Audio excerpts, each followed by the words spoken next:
Okay, good morning, everyone. I'd like to welcome you guys to our presentation. Today, we're going to be presenting virtual audits in a post-pandemic world. My name is Joseph Krolikowski. I am the QMS Program Manager for Perry Johnson Registrars. Just a couple of notes for everybody.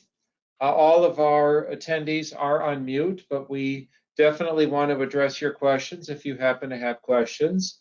We would direct you to utilize the question portion of the dashboard.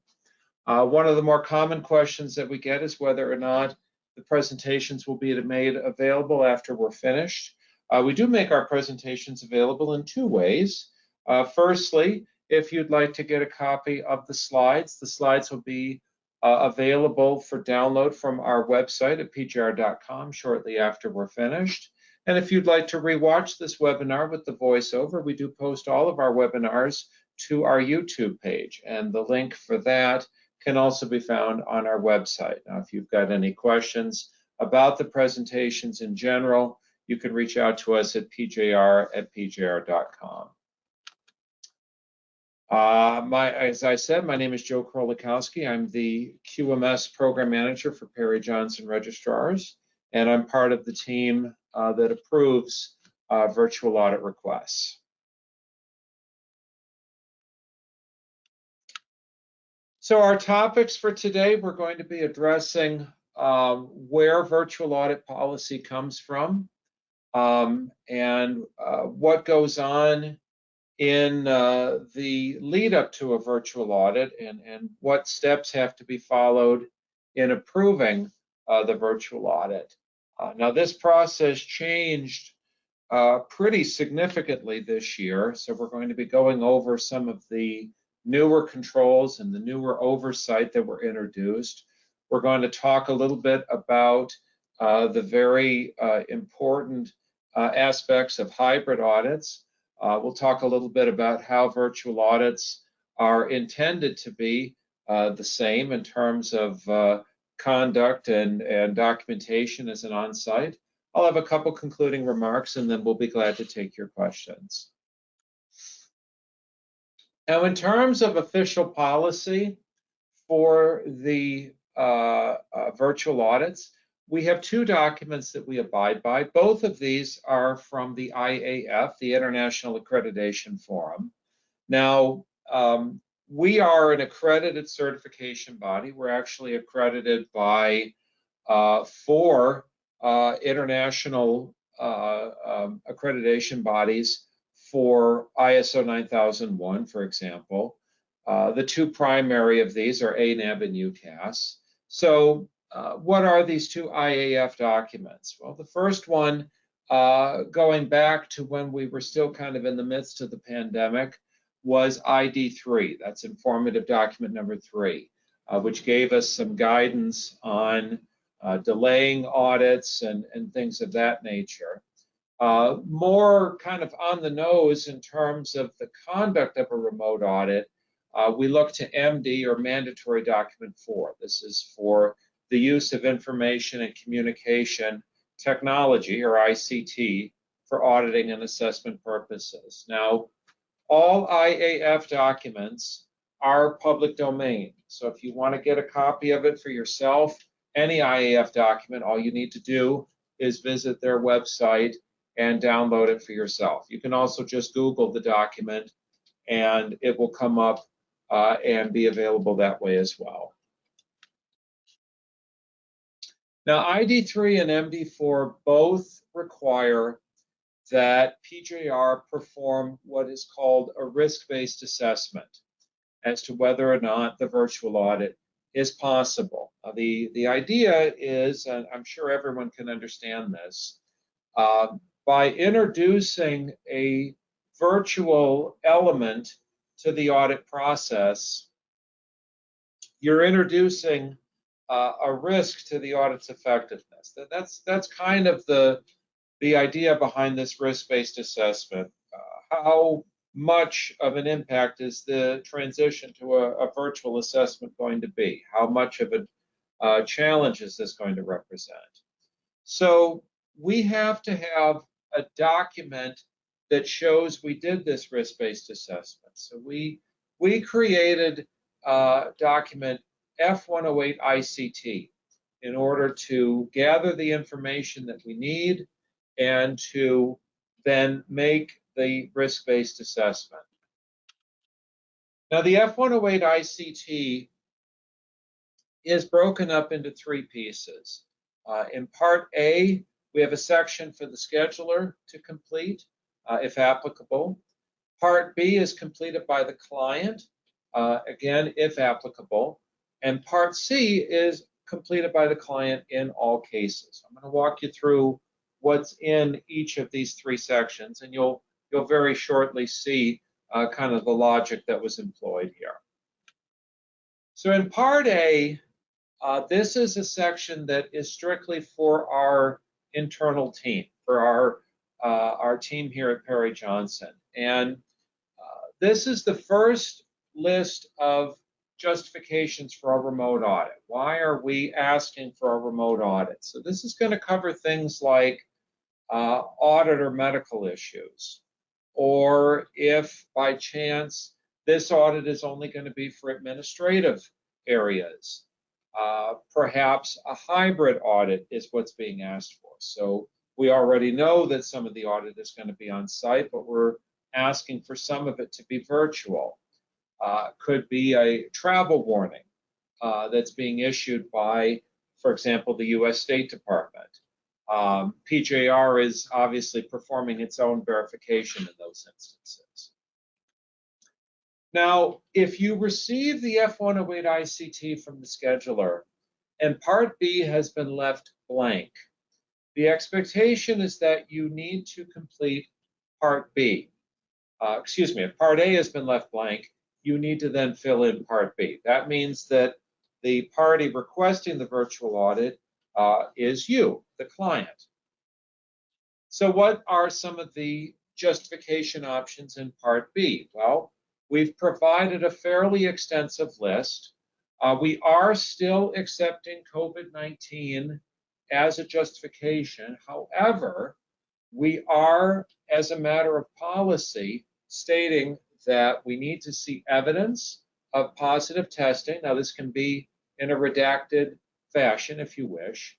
And we're only going to accept this if the audit is set to take place within the next 14 days. We don't get a lot of those anymore, but we do still occasionally see that.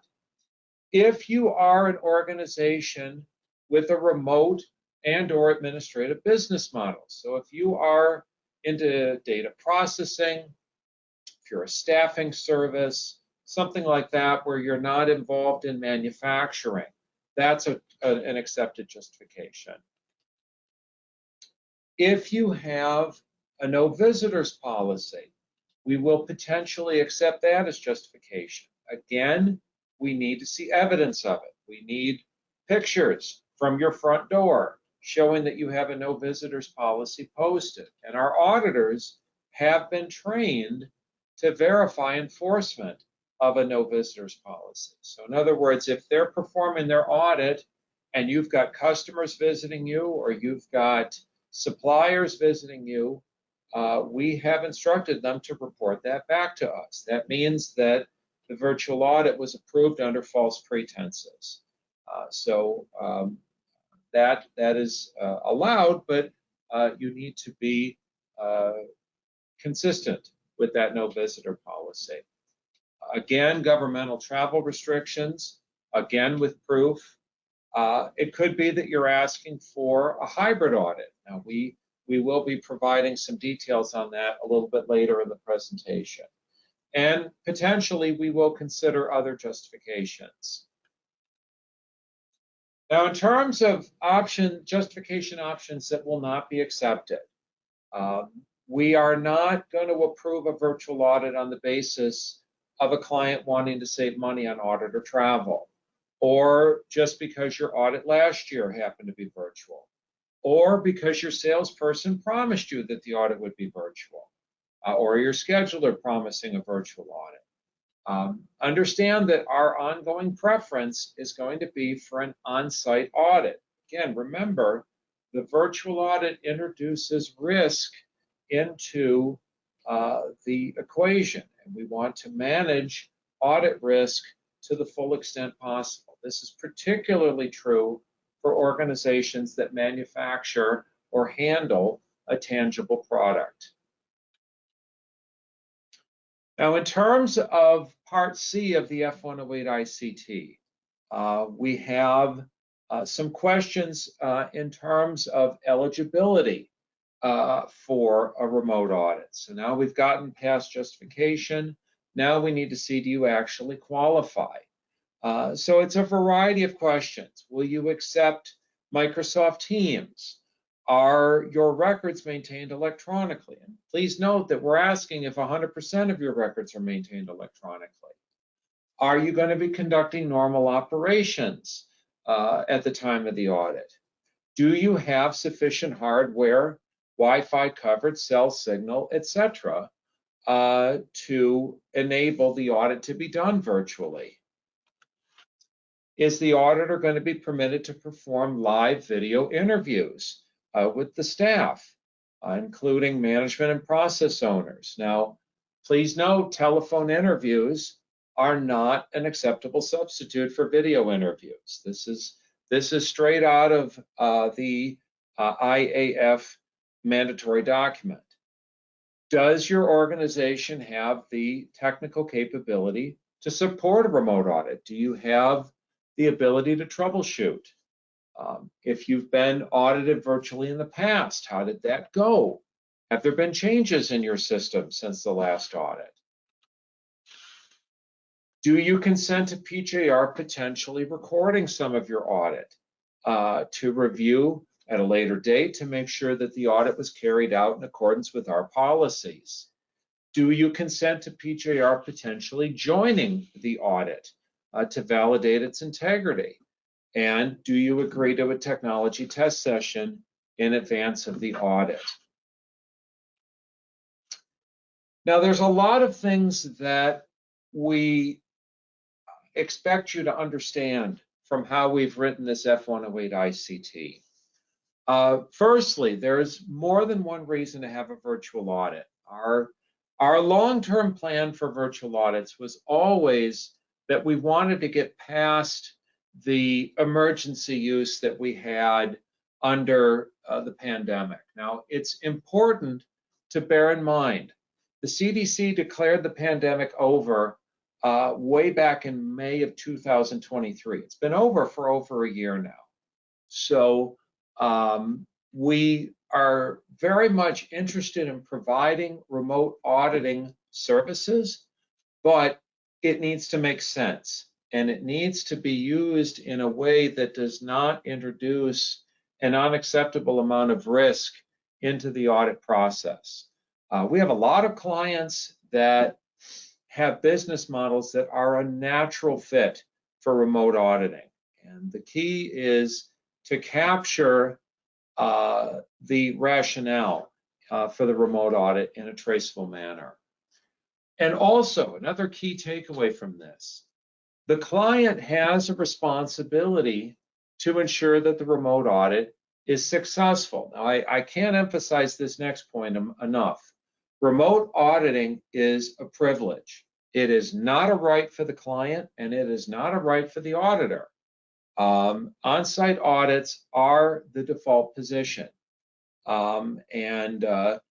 We've had to really step up our rhetoric in terms of the clients selling us on their ability to not only participate in a remote audit, but for that remote audit to be just as effective as an on-site audit.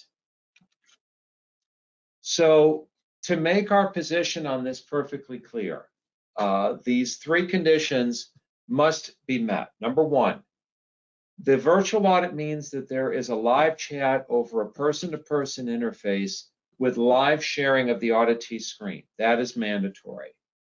Number two, records must be 100% or nearly 100% electronic. We will potentially allow exceptions on a case-by-case basis. And number three, production assessments must take place in person. The audit must be hybrid unless there is a documented current risk to auditor and/or client health. Now, we added 2 new layers in 2024 in terms of oversight on this. Random witness assessment and recording of audits. So let's go ahead and unpack these 2 new controls just a bit more. Random witness assessment, what that means is an unannounced witnessing of the audit. So what's going to happen is if your audit is selected, you will not be told when the witness assessor will be joining the audit. They may not join the audit at all, but it is possible that they'll join, for an hour, 2 hours. And these witness assessors, they will have their cameras off. They'll have microphones muted. They're not going to interfere with the audit in any way, but they are there to make sure that the audit is being carried out in accordance with our remote audit policies. Now, if you refuse to consent to a witness assessor, your request for a remote audit will almost surely be rejected. In rare instances, we may request that a recording or a partial recording of the remote audit be saved and shared with our internal team. Now, again, these requests will be shared in advance. If you refuse to consent to a recording or a partial recording of your remote audit, again, it will very likely lead to your request for a remote audit being rejected. Now, one of the newer controls that we introduced this year was the technology test session. Now, this is actually straight out of the IAF MD4 in section 4.2.2, where it says that there needs to be a check that the necessary infrastructure will in fact support the use of the information communication technology for an audit purpose. Now, the technology test session has to be completed in advance of the actual audit, and it has to utilize the same systems that will be used on audit day.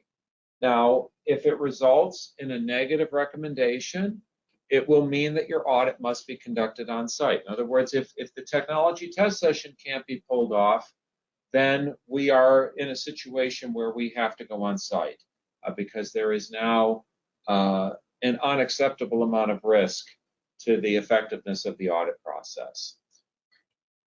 Bear in mind, our technical management here at PJR will participate in or witness technology test session activity at our discretion. Now, as prior indicated, we do offer a very popular hybrid audit option.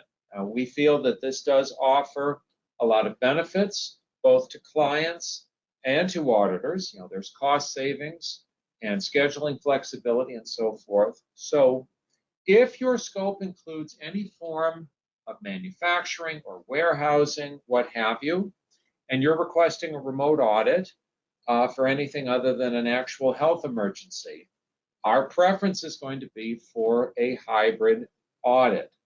Now, it is possible on some surveillance audits that we may not be auditing manufacturing at that time, in which case a full remote audit would be possible. So what are some possible hybrid audit scenarios? Well, let's say that you have a 5-day audit that's going to be performed. We could potentially approve day 1 and 2 to be done remotely and to include all administrative areas, things like management review, internal audit, sales, what have you. And then the final 3 days of the audit done on site. These would include production and other key technical areas. Another possibility, let's say that you have a 4-day audit that's going to be performed. You may have one auditor who is auditing all of the administrative areas virtually, and on the same 2 days, you have another auditor who is on site auditing the production areas. That's another possibility. Let's say that you have an on-site audit that results in major nonconformances, and now you're in a situation where you have to have a revisit. Well, it is possible that the revisit could be done virtually if all areas are, all of the majors rather, are rooted in administrative areas. Could also be that you have an audit and our auditor learns that there's been a headcount increase. And now we are looking at an additional half day of required audit time. It's possible we could have another auditor join remotely and fulfill that half day of add-on time requirement at no additional travel cost. Now, it's very important that we understand what virtual auditing is and what it is not. It is not accomplished by the auditee simply emailing a cache of information to an auditor for off-site review. Among other things, this would represent a violation of the MD4 contention that adequate controls be in place to avoid abuses. If the client is selecting all audit samples themselves, this principle is not met. For the audit to truly be virtual and meet the requirements from IAF and ISO, the auditing technique has to permit the auditor to assess the system with the same rigor and technique as if they were sitting in the client's facility. So this means random sampling and all of the other auditing techniques that are mandated by the IAF and applicable ISO requirements. Off-site auditing is absolutely not the same as virtual auditing. Now, if our review of information leads us to conclude that a virtual audit is simply not going to be possible, and we cannot go on site, this is getting to be a lot more rare, but it has happened on a couple of occasions in the last 2-3 years. We do have the option based on ID3, IAF ID3, to delay a surveillance assessment. We can potentially even extend your current certificate by up to 6 months. Now, this is contingent on it being an actual documented health emergency. You cannot support a virtual audit and you have an actual health emergency that is preventing on-site completion of the audit. In that rare circumstance, potentially we can extend your current certificate if you have a cert expiring.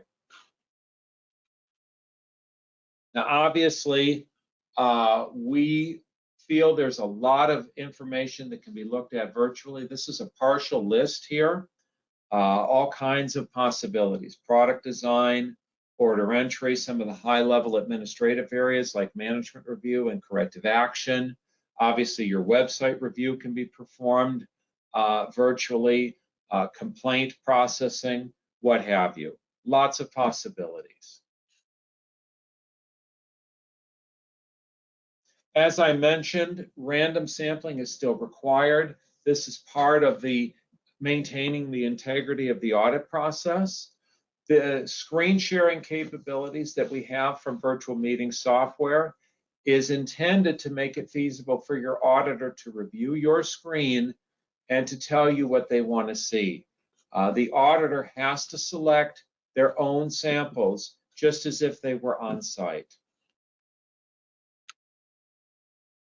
Now, in terms of what you can expect for your completed audit report. Now, if your audit was done virtually and no on-site portion is going to be performed, say it's just an administrative assessment, the full audit package will be turned over to you in accordance with our established policy on audit package preparation. Now, in those circumstances, you should expect to receive the audit report, the nonconformances, the audit plan, etc. Now, if the situation is it's a hybrid audit and we're starting with the virtual portion, the report will be provided upon completion of the audit itself. So that means if we're doing a virtual audit piece, on Monday and Tuesday, and a virtual and an on-site audit piece Wednesday through Friday, you will get your completed report after Friday. That is the expectation. Any virtual audit issued nonconformances will follow our established protocol for resolution. You still have to provide the 4-part response. And please note that if it is a hybrid audit, you cannot simply fix the issue between the virtual portion and the on-site portion. The timing on your responses is still very much based on the 60-day requirement.